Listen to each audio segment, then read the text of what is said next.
All right, welcome back, everybody. I'm Peter Christian. That's John King over there. Good morning, Mr. King. Hey, good morning, Peter. Hey, it looks like our guest is hey, here. Yeah. And he even brought his guitar. Look at that. All right, there you go. The late Rob Quist. Don't say that. That's really bad luck, man. Yeah, that's starting us off on a little sour note there. Well, Rob, well, if anybody knows about hitting sour notes, it's me, especially this early in the morning, right? This is early in the morning? Are you kidding? Oh man, well, it's been a late night for me. I had a wild one last night. We were coming in. Are you sure you want to tell people about this? party like a rock star sort of late night? Or? Well, you know, I wish that was what would have happened. But At our age, we can't do that anymore. Well, I came in from Billings, and I was in Butte. And, of course, you know, coming through that stretch on Interstate 90, we hit a patch of black ice and slid into the median. And so sat there for several hours, you know, waiting because none of the wreckers would want to come out and pull us out. Finally, we got pulled out, and so it was a long Are you night. okay? Yeah, everything's fine. Everybody's all right? Everybody's fine. A little damage to the van, but not too much. So. Wow. Glad to hear you're safe. Yeah, it's pretty dangerous. I mean, just driving from the South Hills to work this morning, it was like a foggy ice rink. So I know.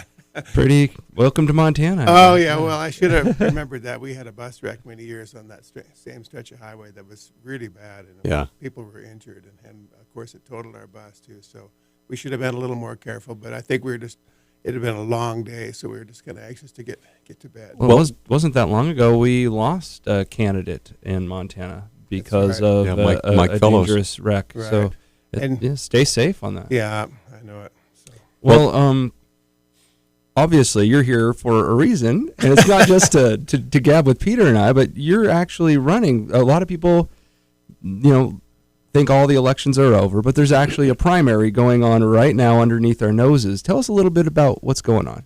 Well, this is kind of a wild process. I mean, if anybody would have told me a month ago that I'd be sitting here talking about me being Montana's next congressman, I would have laughed in their face, But some people that I really respect approached me and said, "Rob, you need to really think about doing this." And so, I said, "Well, what are you talking about? I'm no politician." And their response was, "Exactly." Good. Yeah. Well, we have somebody who's not a politician about to be inaugurated today. That's right. So, hey. Here for entertainers to get into politics. Yeah.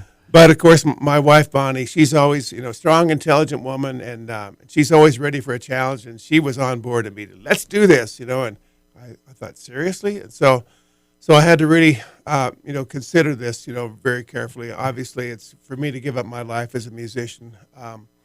It's not an easy choice to make because. Now, don't you have a band to think about too? Absolutely, and that's another consideration. I mean, since they could all be part of your staff if you're elected. Well, actually, and I'll tell you what, they've all been so supportive, and it's not just one band; it's several bands. With Mission Mountain, and of course my band of my Great Northern Backup Band, and also my buddies from college, the New Big Sky Singers. We've been performing together, and so, I guess then the next thing, well, I realized that I'd been, really representing Montana in many ways all my life through my music, and I was also a board member for the Montana Arts Council for 11 years, which taught me how government works, the inner workings.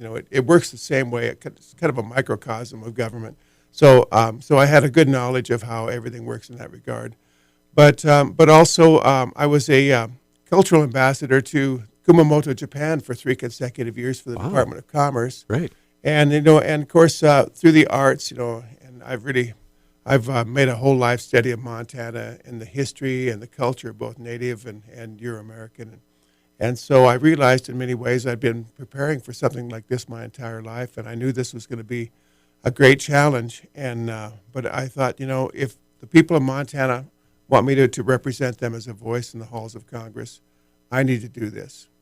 And so, of course, when I sent out, I called, all the people that are close to me to let them know, and I sent out an email to, to all my Mission Mountain buddies, and of course the response is, "Are you crazy? Why would you want to do this?" And so, but like I said, I think this is really unusual times we live in, and so I think that. This is a time for all of us to ask ourselves, how may I serve, and And so I guess the answer to my question was that I could put myself out there to be a representative for the people of Montana. We're up against a break, so I was just going to say, Al Franken didn't have to give up jokes when he joined the Senate. I don't know you have to give up music to join the House. Plus, I hear they don't actually work all that much. So you get like most of the year off. Yeah, so. well, if John Tester can keep his farm, I can still play music now. Well, yeah, if Denny Reber can continue raising llamas, you should be able to keep singing. So anyway, we're going to come right back, 721-1290. If you have a question for Rob Quist, he's here to answer your questions. We'll hopefully, we're hoping you'll sing your campaign song for us. Well, yeah, absolutely. You know me, I'm always ready to lay down a tune at any opportunity. And for $5, I promise not to sing along. Actually, I love when people sing along. That's what I'm all about, inclusiveness. Right? Okay, well, not with me. All right, we're going to be right back.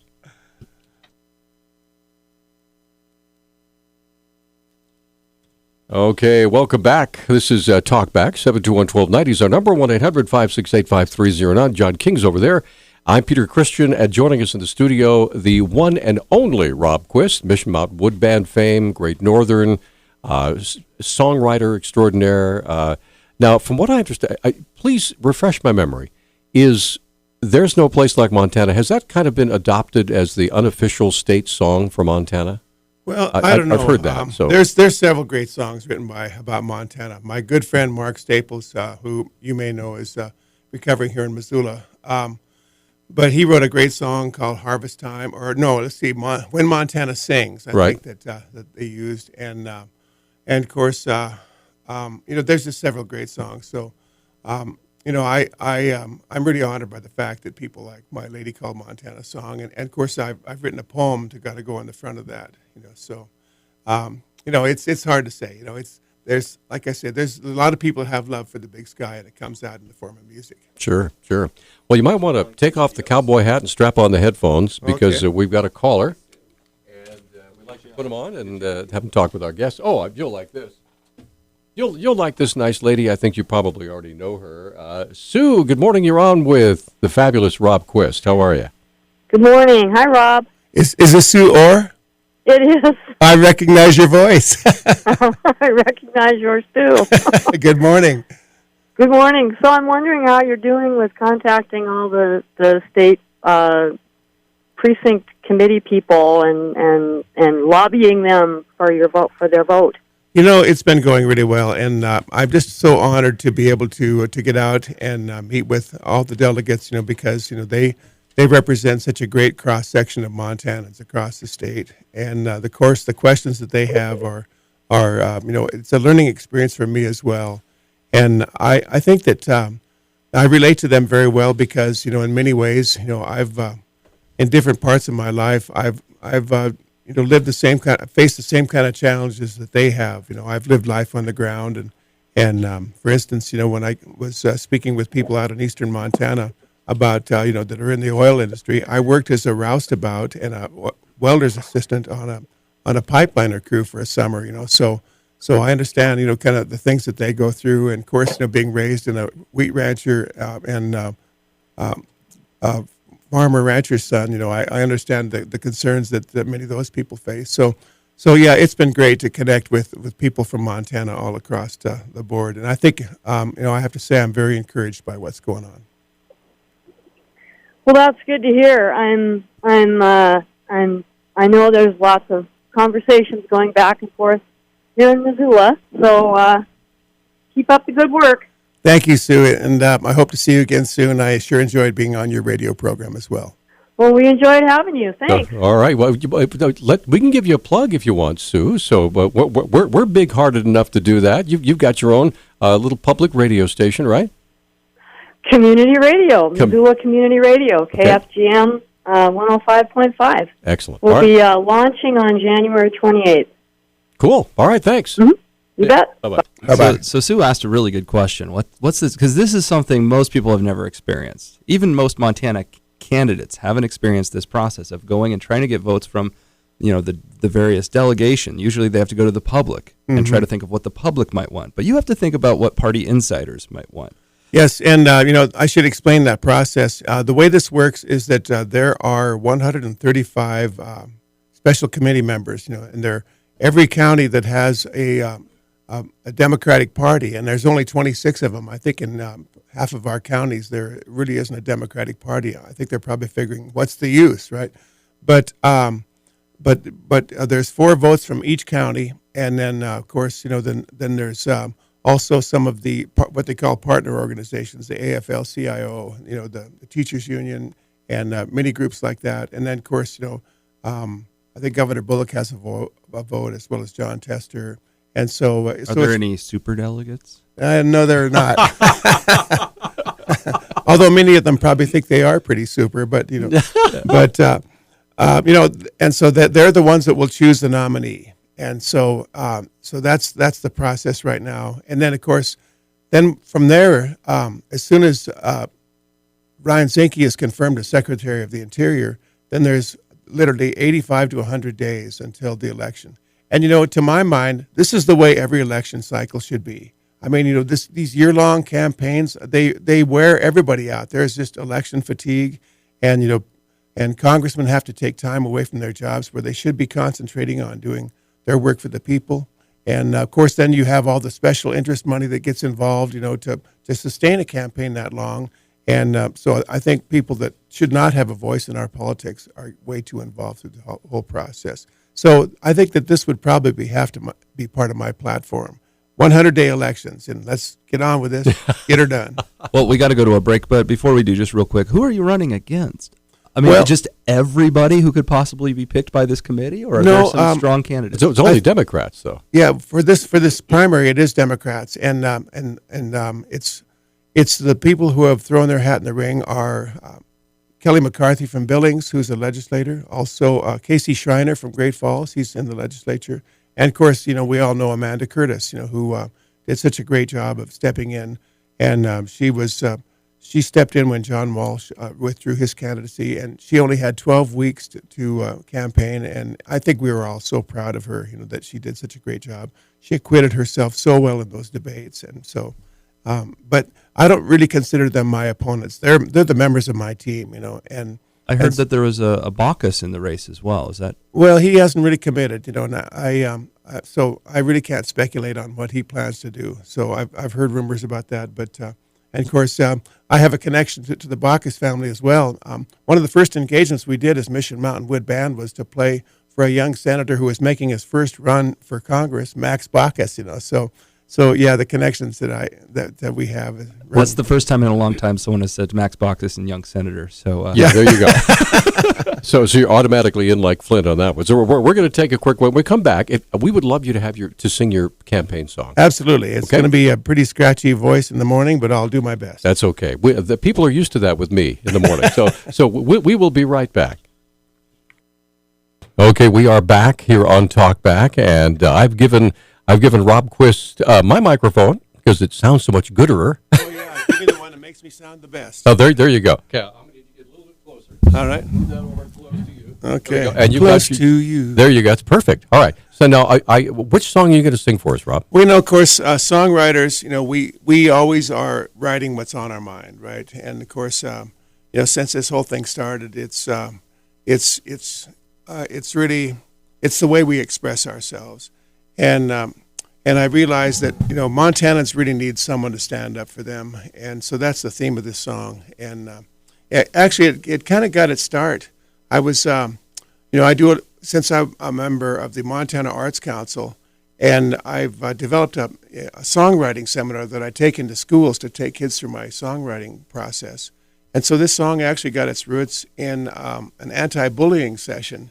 And so this class, it was interesting. The first class wanted to write a song about confronting the bully. Why do you want to be a bully? To me, And so the second class, I was so proud of them. They were all about advocating for standing up for the victim, and so we got a good start on this. And then I realized in a lot of ways, I was writing this song for my wife as well, because she was kind of being the victim of cyberbullying. And as we all know, and as we've all seen, that bullies are not just on the playground. They're everywhere. They're everywhere through life. And so this song, but kind of that's the way it got its roots. But then I realized I didn't really have to change too much of it to be a campaign song for me too. So what's it called? It's called I will stand up for you. Okay.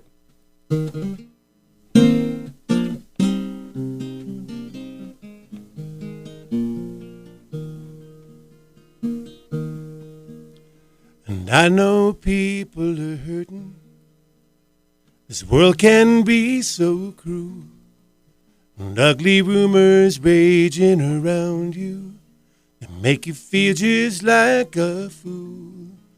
But you can stand with me, and I will stand up for you. You are not alone, I want you to know. This world wouldn't be the same without you. And we can never be truly free until we lift all humanity. Don't ever let it get you down when trouble comes around. If you stand with me, then I will stand up for you.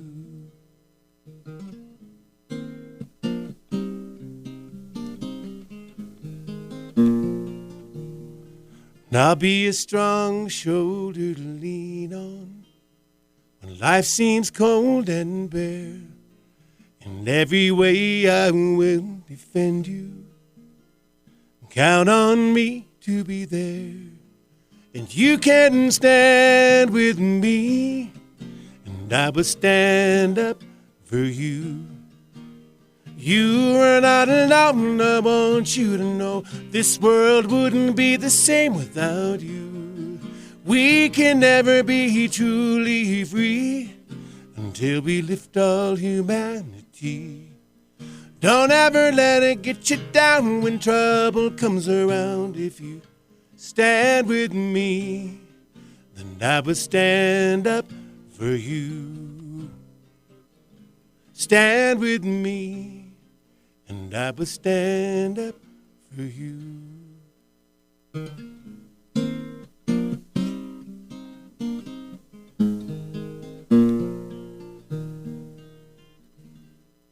That was awesome.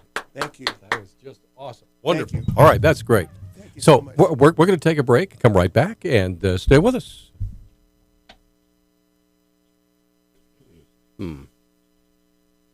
Okay, we are back, and Rob Quist is taking a little break. He and the band went out to take a little take five while we talk with our Jason Marks, the Chief Deputy County Attorney at the County Attorney's Office. Jason, good morning, sir. Morning, Peter. How are you? You have a tough act to follow. Did you bring a guitar? I did not, and I have no sense of rhythm, so I think it's for everyone's best interest if I don't try. Well, they make harmonicas for a reason, man. Yes. And kazoos. If you got to go for a kazoo, As we'll settle. I told Rob when he came in, I put the harm in harmony. So, and anyway, so how are things at the county attorney's office? You just came out with your yearly report.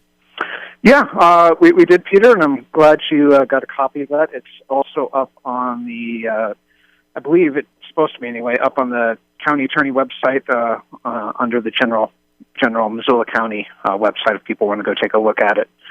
But in terms of this week, I'd say it's been a fairly average week. You had a gentleman yesterday, Mr. Studley. Yes. Okay, who I don't think I've read a charging document that long in quite a while. I mean, this has been a very busy fella. Multiple identities, over $30,000 in stuff that he has allegedly bought, of course couldn't pay for, bad checks and all that. And so how did you finally catch this guy? Well, that was really kind of a combined effort of the Missoula County Sheriff's Department, the Police Department, and the FBI. Mr. Studley's been engaged in similar conduct in other parts of the country and in other parts of Montana, and so it was really a joint effort. And I know Carla Painter in our office is the prosecutor on that case, and I know she had to put a lot of work into putting that charging document together because he has been so prolific in his crime spree. There's a story that was been circulating the news cycle this week about a Michigan man arrested for his 14th DUI charge. And apparently this is a big deal in most other states. But if I'm not mistaken, we've had higher DUI counts than that. I don't recall a higher one than that. I mean, I've definitely seen.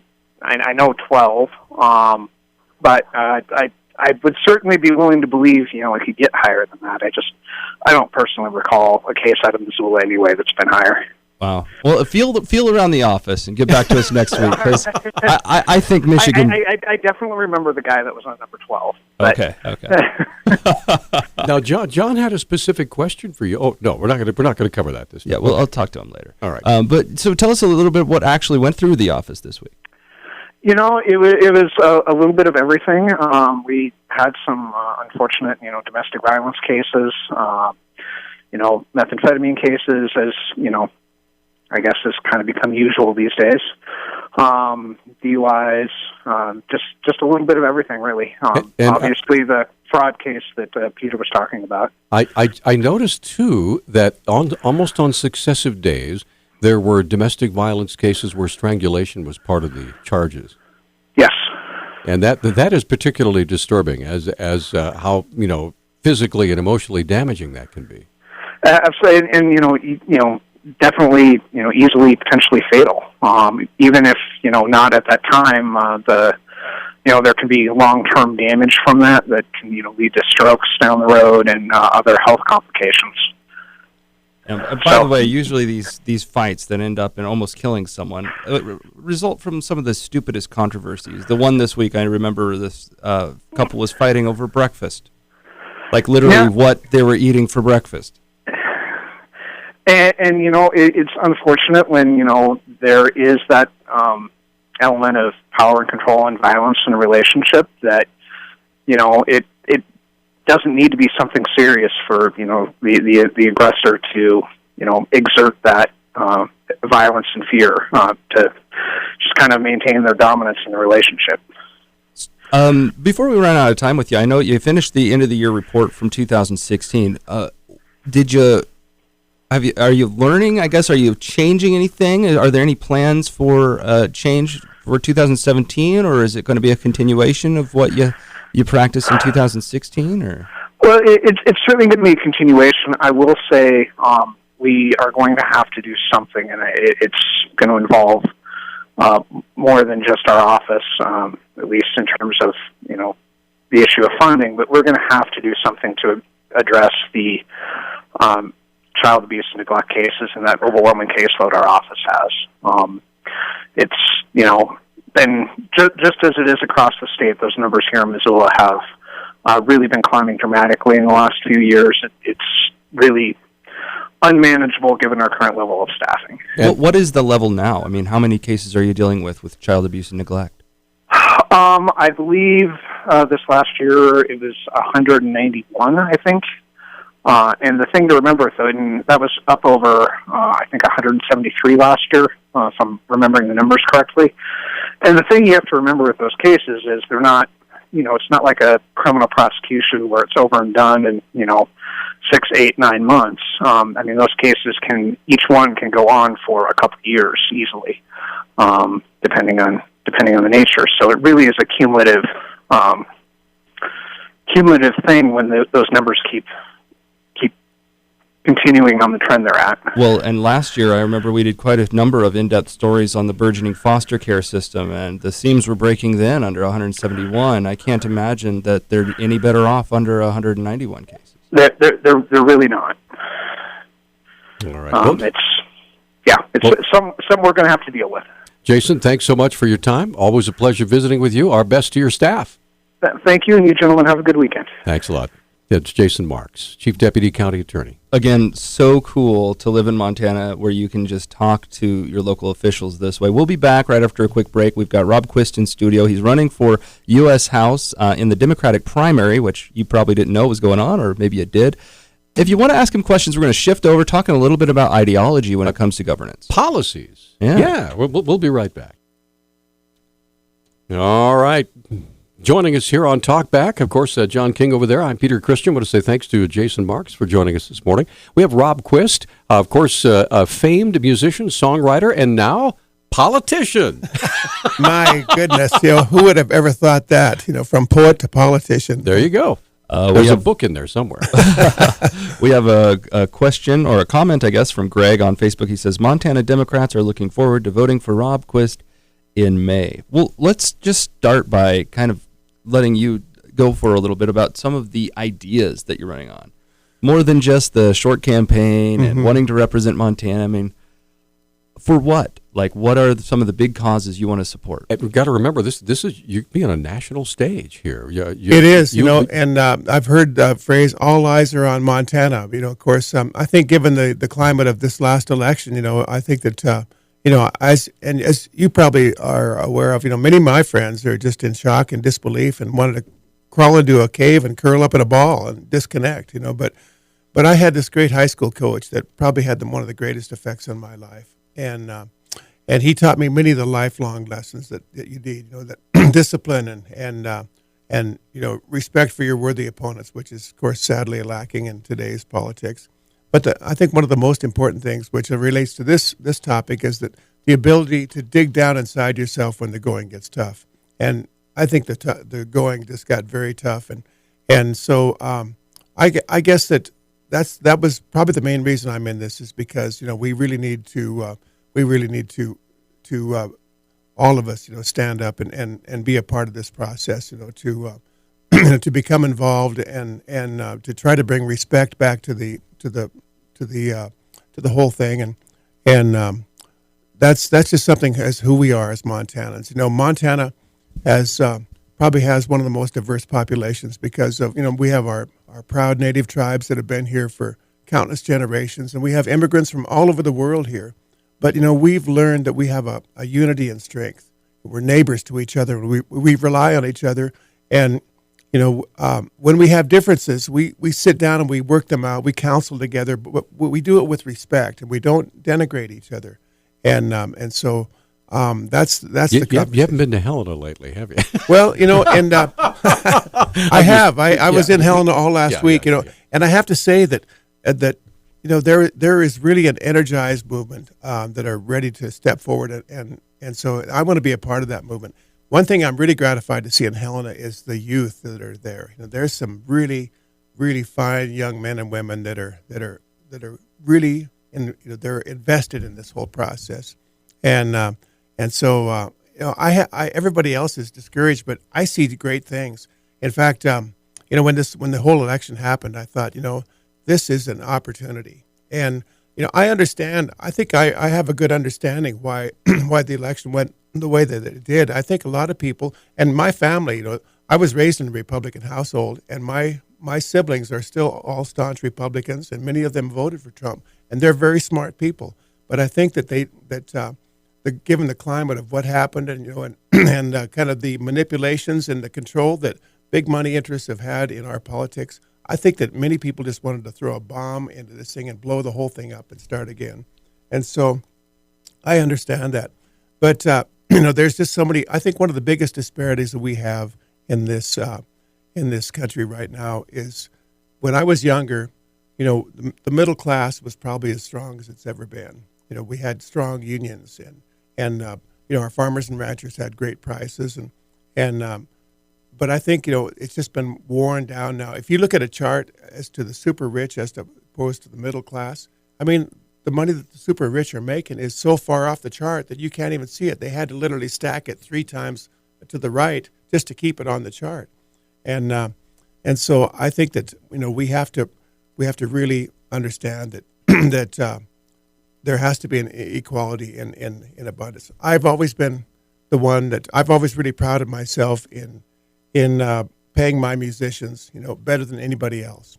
And so I was talking about this on one of my meetings up in Teton County, and there was so I was talking about how this economist had stated that the reason people become super rich is they don't pay other people the value of their services.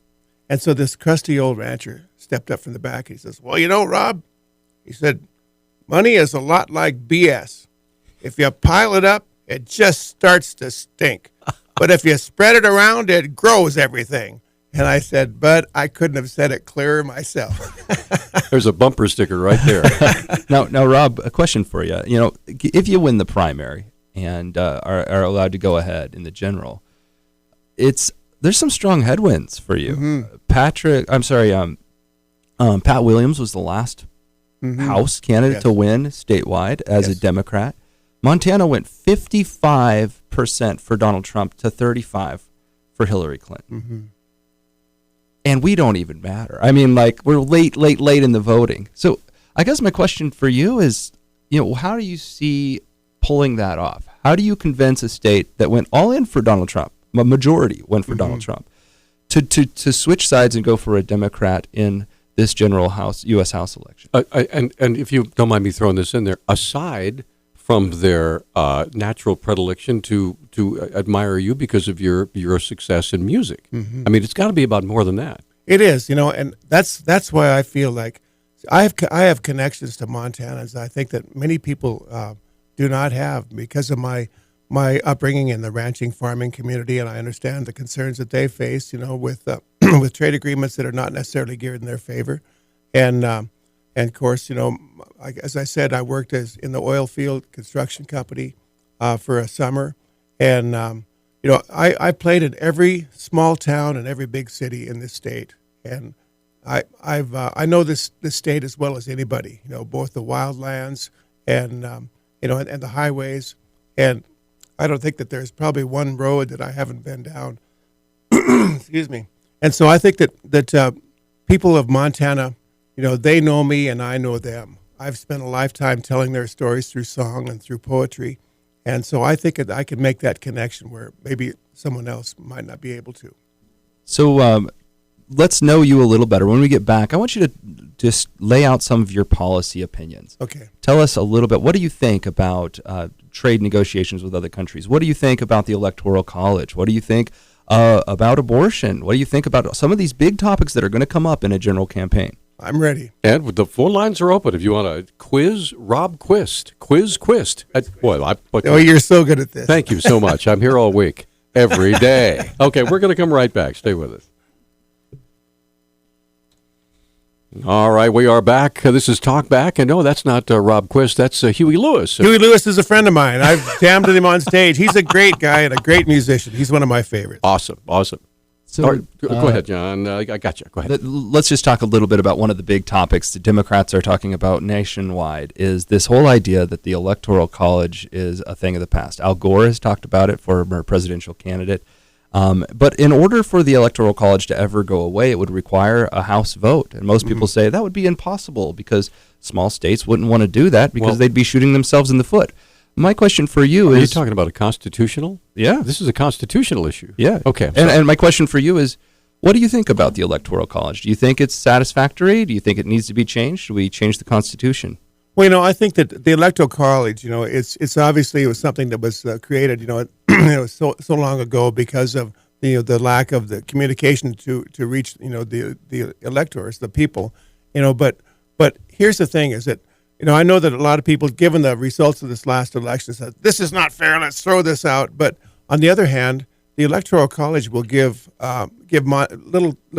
places like Montana with a low populational base more of an equal say in what happens. So I think we have to consider that before we go throwing the baby out with the bathwater.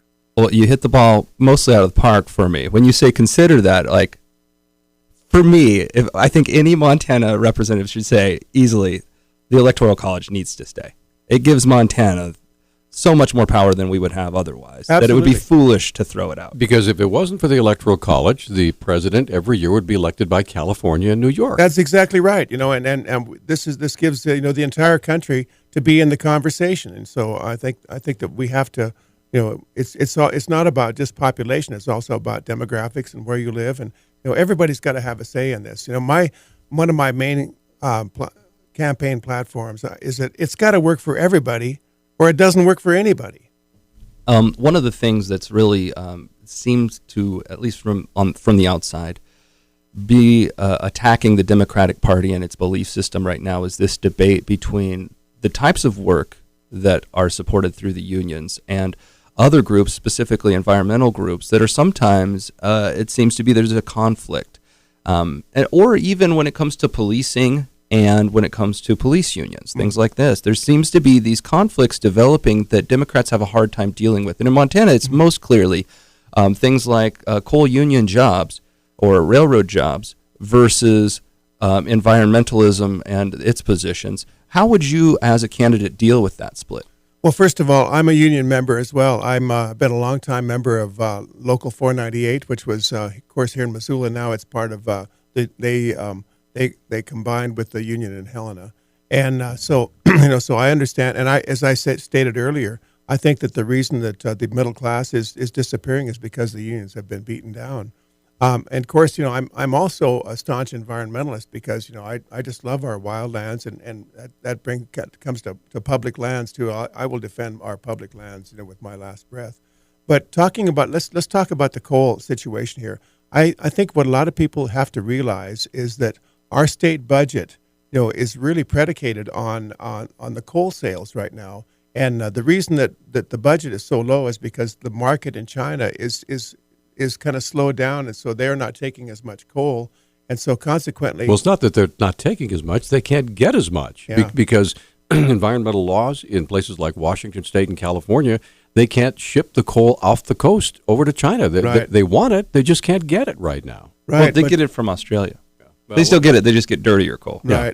But the thing is, that's a lot of our state budget. I think that due to the fact that coal sales are down, if Governor Bullock had not put aside $300 million that the Republicans wanted to give back as a tax rebate, had he not done that, our state would be in trouble right now. We would have a big deficit to deal with. So you have to balance these issues. As I said, it's got to work for everybody. It doesn't work for anybody. Our state is in trouble right now, regardless. Yeah, well, not as much as say Wyoming or Idaho. The states around us are in they have much more dire consequences than we are facing. Fair enough. But that budget discussion is a big one.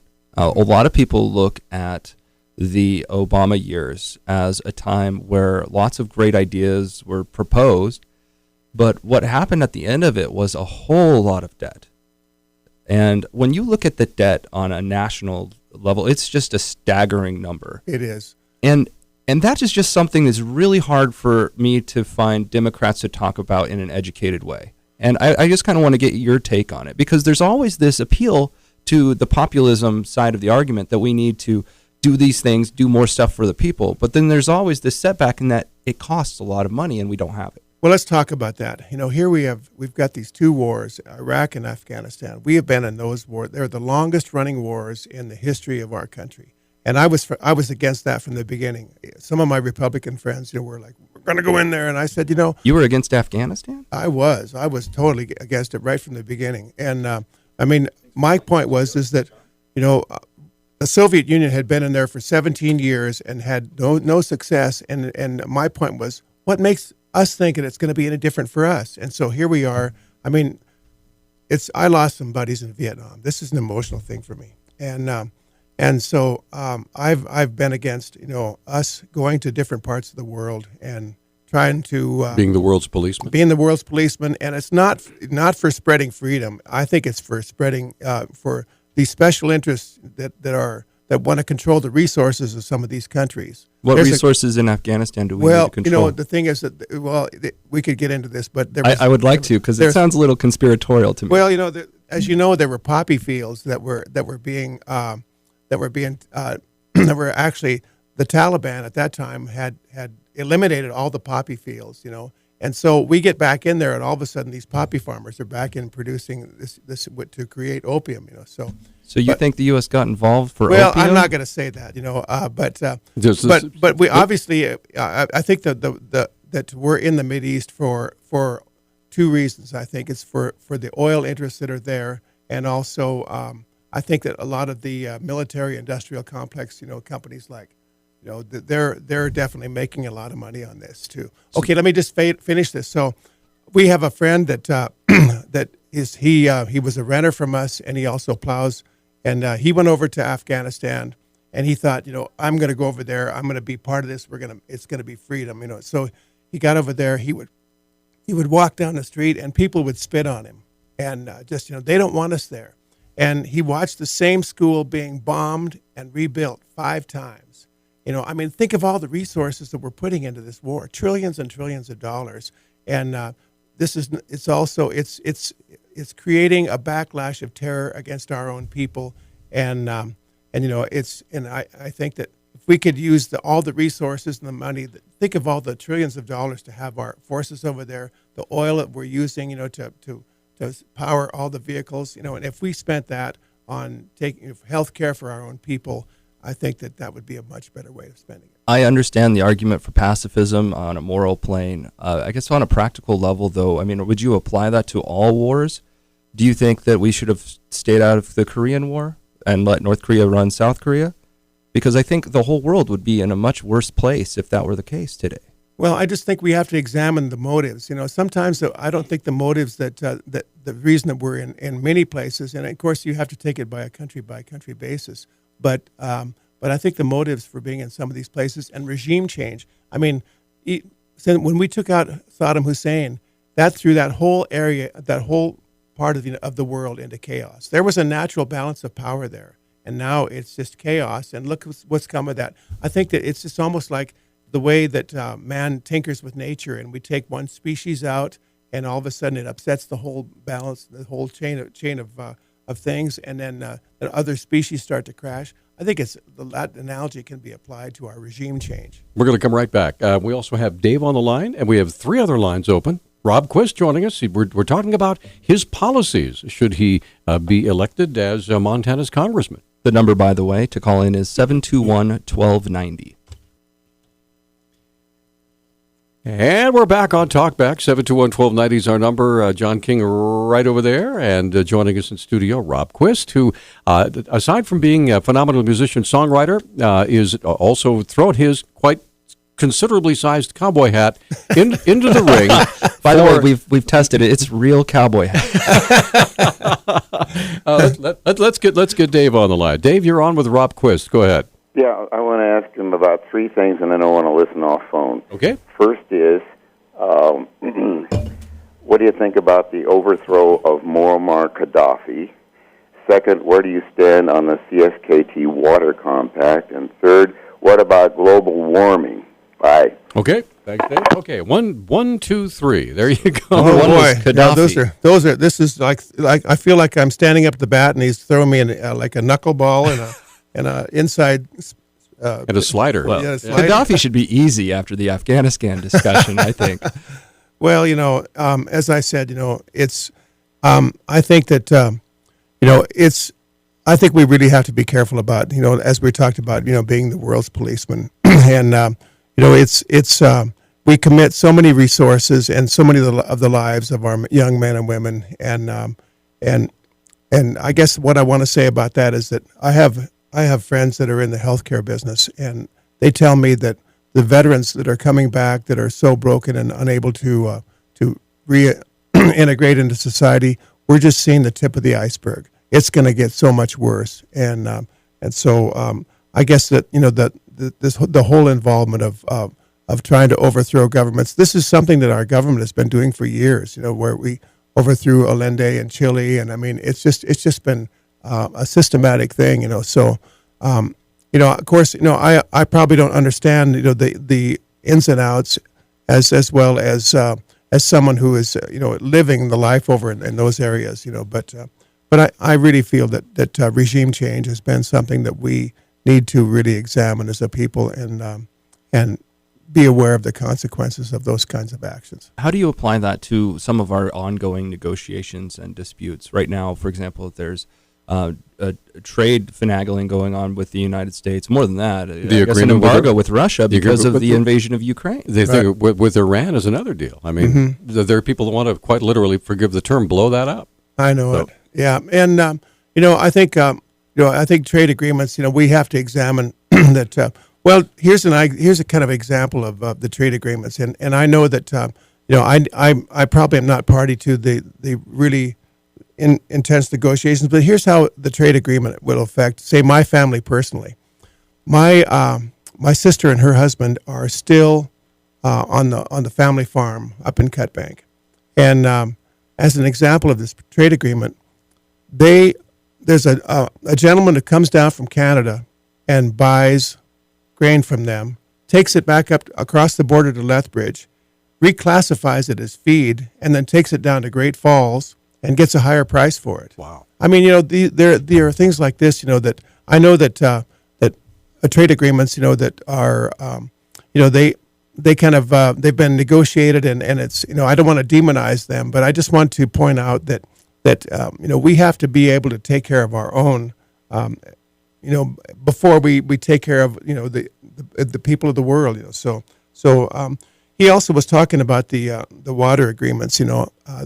I think that first of all, I'm a member of the Blackfeet Headwaters Alliance, and I think that I'm glad that they finally are getting this water compact together, because I have deep connections to Indian country, having been raised across the river from the Blackfeet Reservation, and many of the tribes throughout Montana are some of my closest friends, and so I think this water agreement has really been a long time coming, and I'm glad it's finally settled. Dave, on as far as the issue of global warming, I know that there's a lot of debate on that, but my point is that this all comes down to the issue of pollution. All the wild areas in the world are all being threatened by pollution, and which if global warming is a factor, then then I think that we have to recognize that it's being caused by pollution.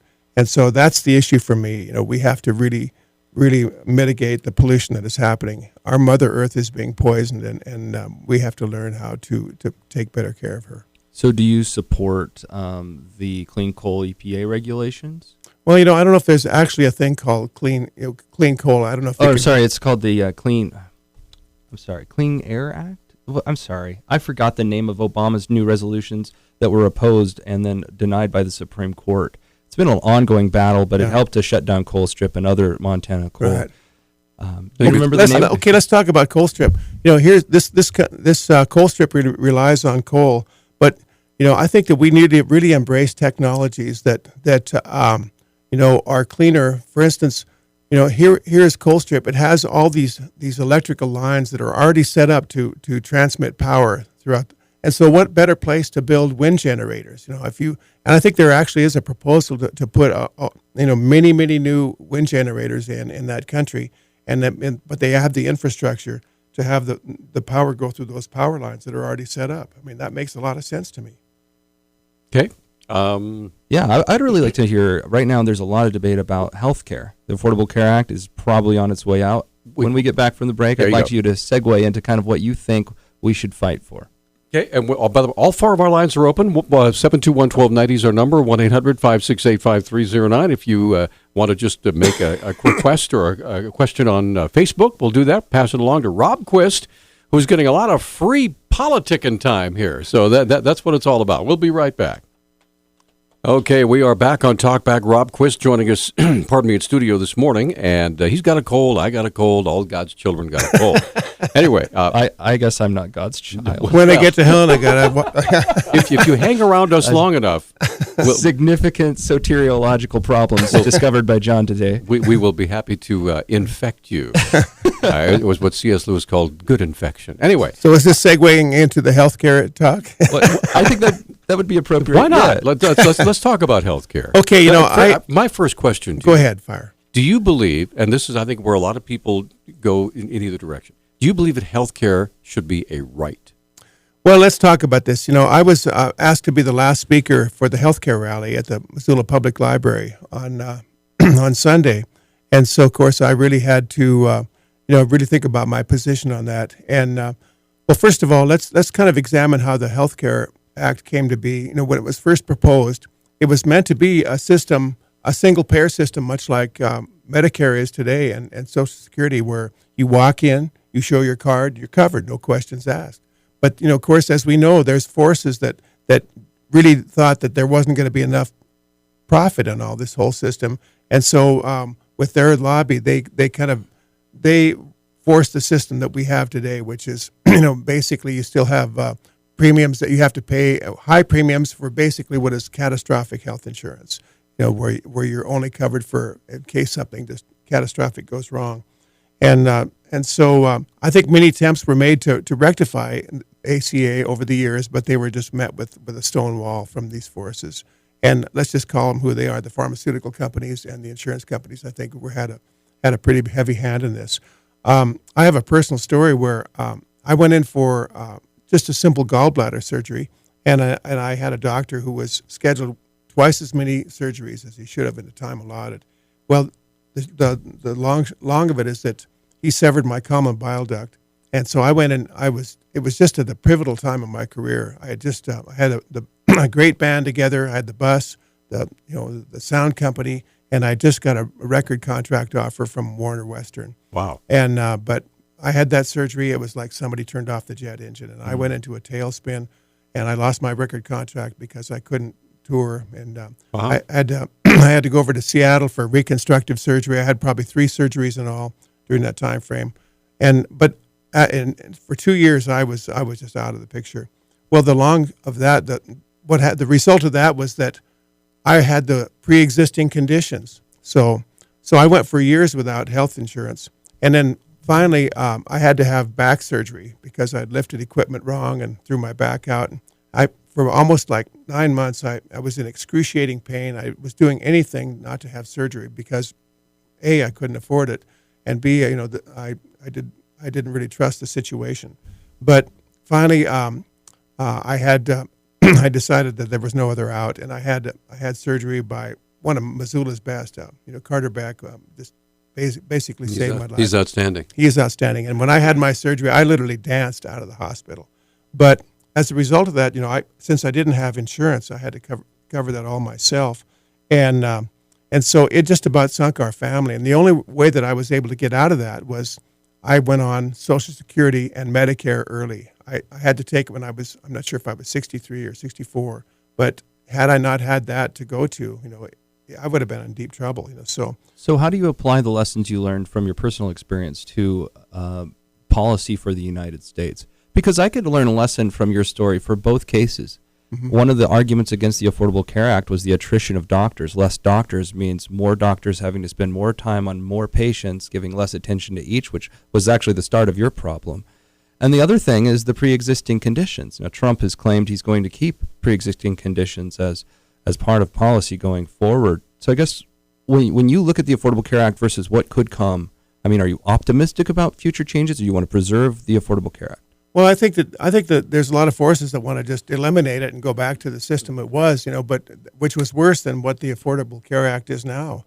I met this couple from Denmark that was touring the United States, and they have universal health care, a single payer system, and they were genuinely worried that if something went wrong, what would they do? And is that what you would like for the United States? I would like to see a single payer system. Absolutely, I think that's we have the resources to do that. And what would be the source of that money? Well, I think that like I said, the money we're spending in all these wars throughout the world, That's not going to stop, by the way. Yeah, I know it. It should.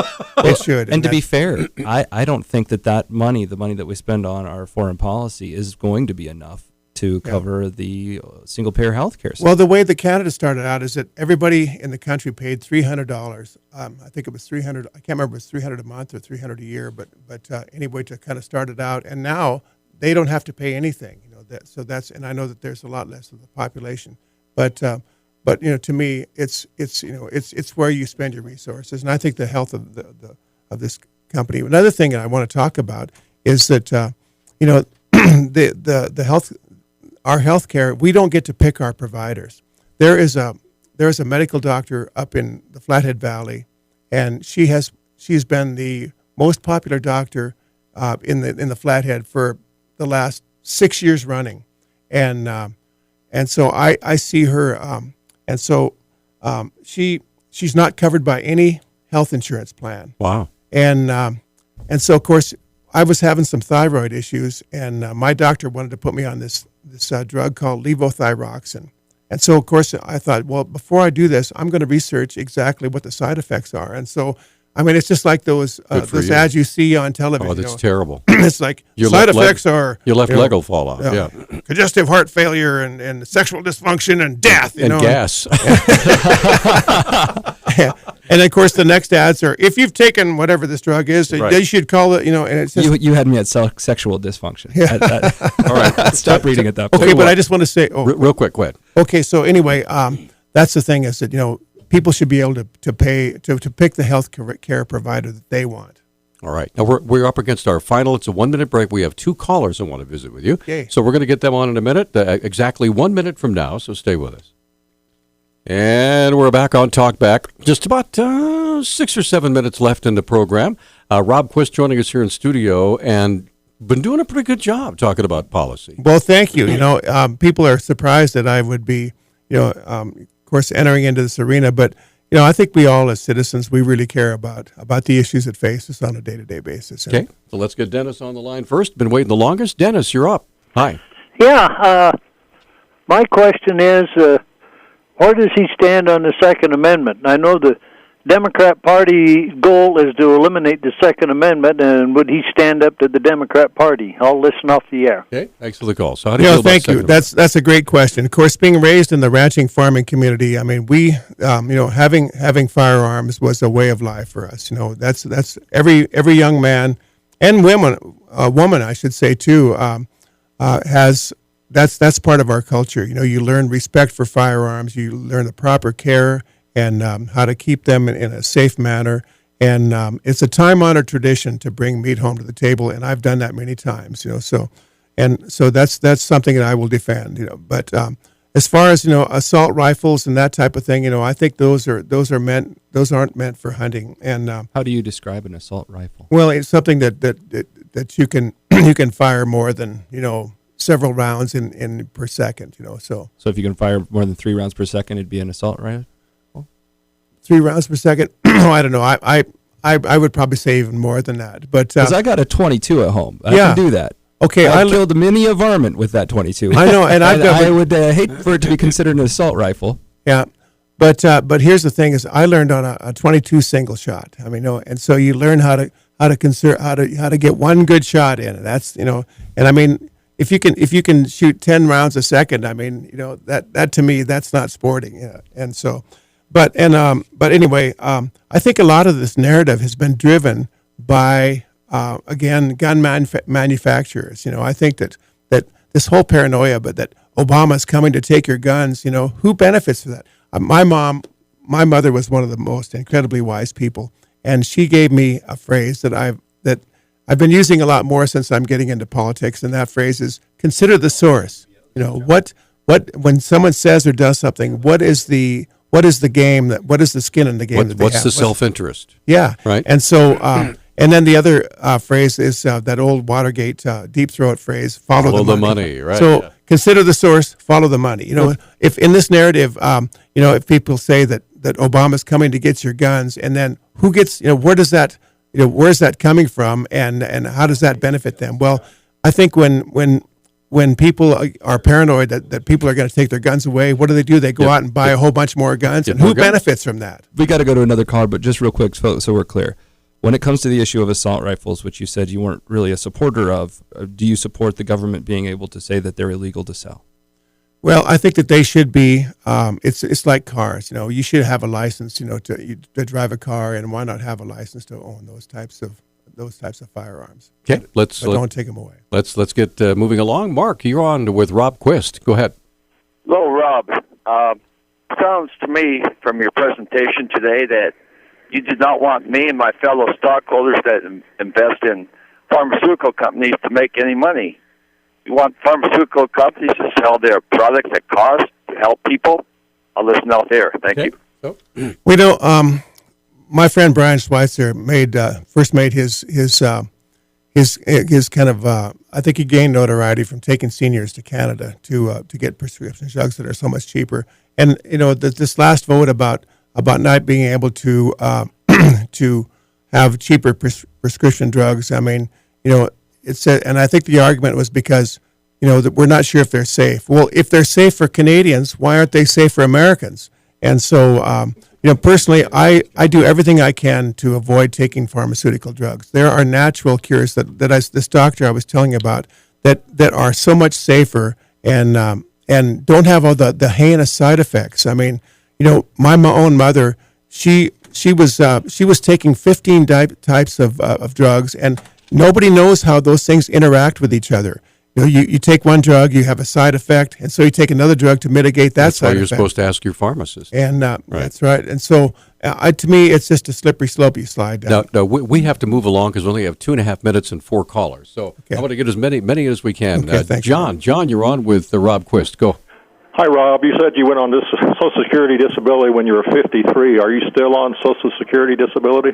No, that was 63, and it wasn't necessarily disability. It was I'm not taking disability. I had to go on Social Security. I had to take it when I was about 63 or 64, just so I could have Medicare and have that type. I thought you said 53. I'm sorry. Okay. No, they wouldn't give it to me. Thanks for the call. Okay. The next one is Kevin. Kevin, you're on Talkback. Go ahead. Well, again, it always never phases me anymore that people get two things mixed up, hunting and the Second Amendment. Hunting has nothing to do with the Second Amendment. Second Amendment is to protect yourself against tyranny in the government. And why folks mix them up and compare them, I'll never understand other than they're just uneducated. And that's my comment. Okay. So would you like to respond to that? Well, I think that I think that having firearms to protect yourself from the government. I mean, who would think that you could protect yourself from if there was any kind of a SWAT team that would come in? And I think even people that have open carry that are involved in some of these incidents where there is a shooter. I mean, I don't think that they can actually, be a part of the solution. You have to leave that to the forces that are going to deal with that. So, just real quick on the prescription drug things from Canada, which we were specifically talking about. There was a vote recently, and John Tester, a Democrat in the Senate, voted against that bill. Mm-hmm. Would you have supported it? I would have supported that one myself, and so you'd have to ask John why he voted the way he did.